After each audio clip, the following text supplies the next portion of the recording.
Usputna prepirka o ratu. Ja držim da je rat fatalnost, reče gospodin Pisek, češki profesor, kada sedosmo za večeru. Pogledajte, niko ne želi rat, pa ni generali, a svi se pripremaju za rat. Zar to nije neka fatalnost roda ljudskog? Glupost, a ne fatalnost, odgovori gospodin Kren. Da smo mi u Americi i Evropi istinski prosvećeni, nestalo bi gluposti, a s njom i te fatalnosti. Narodi u Velikoj Aziji rugaju se našoj ratobornoj kulturi. Tu gospodin Kren, prebogat anegdotama iz ličnih doživljaja po svetu, ispriča kako on u Benaresu u Indiji išao naročito ka jednom proslavljenom monahu, koga je sva Indija smatrala svetim čovekom. Kad sam mu se predstavio kao Amerikanac, pričaše gospodin Kren, monah sa žaljivo klimnu glavom i s uzdahom reče: "O, vi Amerikanci, o, vi Evropejci, kako ste mnogo stradali i kako ćete mnogo još stradati. Sva takozvana kultura vaša svela se na borbu za moć, za nadmoć. Tim otrovom zaražavaju se i naši mladi ljudi koji idu k vama na školovanje. Niko od njih ne vraća se zapojen ljubavlju prema vama, no svi se i nesvesno nosi izopačenim idejama vašim o nasilju radi prava, što u suštini ne znači radi prava, nego radi moći. Baš tu neki dan behu kod mene dva indijska studenta koji su se školovali u Londonu. Kad sam ih upitao kako naša braća u Engleskoj, oni su obojica gnevno uzviknuli: "Kakva braća? To su naši dušmani, a ne braća. Njihova kultura sebičnost i nasilje. Mi u Indiji imamo pravu kulturu. Mi se moramo boriti protiv njih i osloboditi od njih. Ako ćete se boriti protiv njih nasiljem, rekoh im ja, u čemu se onda vi razlikujete od njih? I šta vam vredi osloboditi se njih s polja, kad eto vidim da su vas oni zarobili unutra?" S takvom zlovom ne govore o ljudima sledbenici blagih učenja Vedante, nego pre sledbenici ratoborne kulture evropske. Oslobođenje naše od Engleza, gospodo, nije najveće blago. Najveće blago oslobođenja od sebe samih. To je smisao Vedante. Otišli ste u Evropu samo kao robovi fizički, a vratili ste se kao dvostruki robovi, i fizički i duhovni. Ispričavši ovo, starac monah opet uzdahnu i ponovi: "O vi Amerikanci, o vi Evropejci, kako ste mnogo stradali i kako ćete imati još mnogo da stradate. Stradanje je neizbežno za sve one koji se protive dharmi." U tom trenutku počeo trpezari da trešti poznata crnačka muzika džez.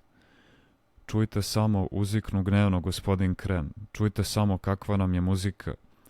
Je li to muzika ljudi prosjećenih i miroljubivih ili neobuzdanih divljaka?" Ministar Houston kao da se osjetio od ovih reči uvređen u svom nacionalnom ponosu, pa će reći Krenu: "Nemojte tako, prijatelju.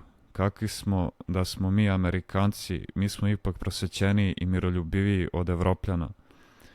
Evropa se sprema za napadni osvajački rat, a mi se spremamo za rat odbrambeni." "Stara pesma na stari glas," šapnu mi na uho gospodin Kren. "Dopustit ćete," produžaše ministar, "mi moramo biti spremni da se branimo, ako nas ma ko napadne, bilo od strane Atlantika, bilo od strane Pacifika. Naša istorija ne zna za osvajačke ratove. Počeši od predsjednika Vašingtona pa do Wilsona, Amerika vodila samo odbrambene ratove, a ne osvajačke. Ja ne kažem ni da je rat fatalnost, kako reče profesor Pisek, niti pak da je rat biološka potreba radi tobožnjeg obnovljenja nacije, kako to tvrdi Francuz Clemenceau u jednoj svojoj novijoj knjizi.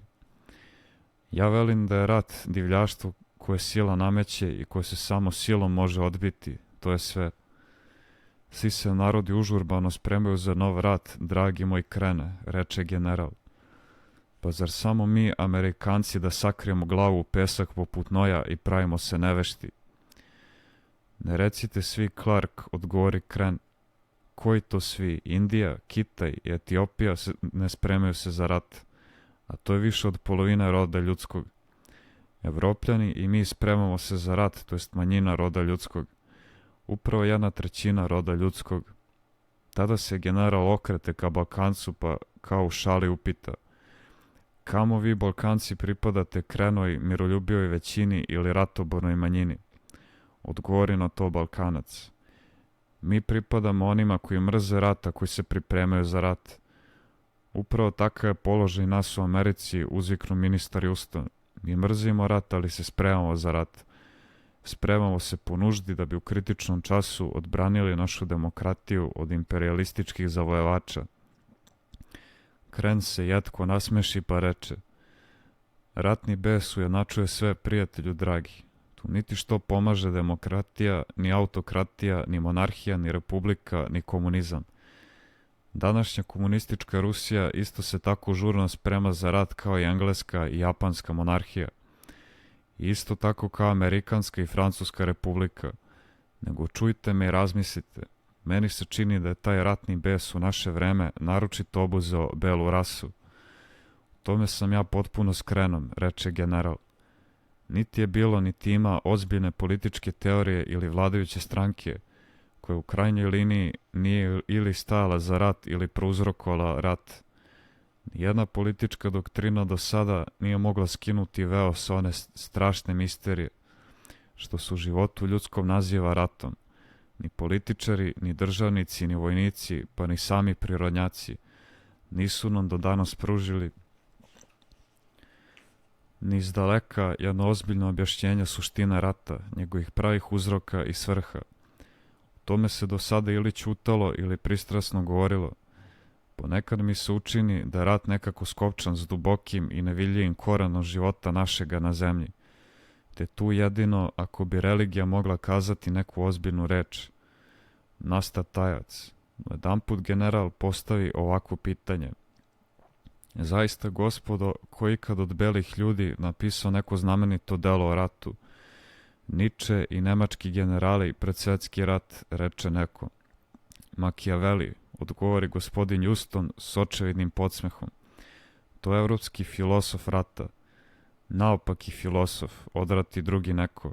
Slepac koji je slepcima pokazivao put.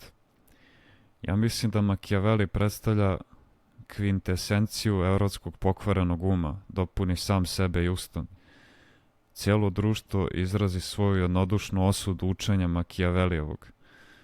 Potom će se general Clark okrenuti mome najprisnijem prijatelju Balkancu i upitati: da li gde god u svetskoj literaturi postoji neko drugo i bolje objašnjenje misterije rata nego što ga je dao, recimo, Machiavelli? Odgovori Balkanac. Pa postoji biblijsko objašnjenje, potpuno suprotno mišljenju Machiavellija. General ga pogleda ispitujućim pogledom, pa potonu duboko ćutanje. Niti htede više reči progovoriti o ratu toga večera. Samo ćutaše i razmišljaše, kao da se uspinjaše da povrati u sećanje nešto davno znano i zaboravljeno.